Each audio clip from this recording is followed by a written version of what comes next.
Welcome back to Sunday Night in America. What causes crime? What reduces crime? We spend billions of dollars on law enforcement and prosecutors and judges and the prison system. So money is not the sole answer. But what is? Staying in school, a meaningful job, but what else? What reduces the number of people victimized? A new academic paper argues family instability is the biggest factor of all. This study says cities are safer when two-parent families are dominant and more crime-ridden when family instability is common. The authors note the presence of married fathers also helps prevent school suspensions and expulsions and dropouts. So if this is true, how do we keep the family intact and all of us safer? Jason Riley with the Wall Street Journal wrote about this recently, and he joins us now. Welcome, Jason. Happy New Year. I'm sure the left is rolling its collective eyes right now at the notion that maybe family is the best crime prevention tool of all. What's your response to them? I mean, I have long believed that to be true. You wrote about it, but for skeptics, convince them otherwise. Well, you're right. They are rolling their eyes. There was a very important book written last year called The Two-Parent Privilege by an economist named Melissa Carney. And in there, she talks about what a risk it was for her to write this book. She says that in my circles that I run in academia, we love to talk about social inequality, but we don't talk about how family structure contributes to social inequality in this country. And we need to talk about it.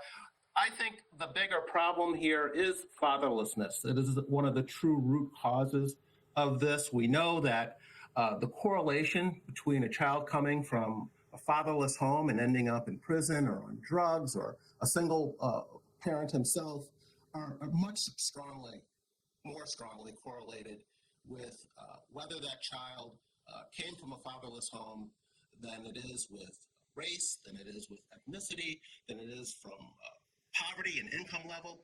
So the bigger factor is, in fact, fatherlessness, and we don't talk about that enough.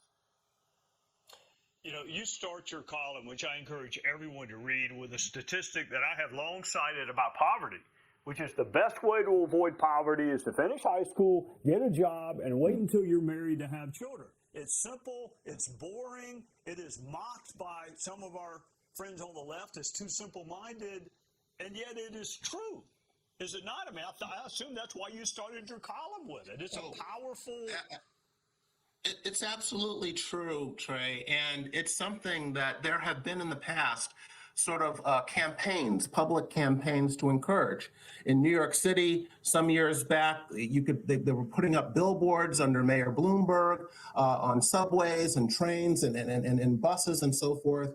And he got a lot of pushback from liberals who say this is moralizing, this is victimizing teen moms and blaming them for their circumstances, and we don't want to do that. But it's not about that. We all know heroic single parents, Trey.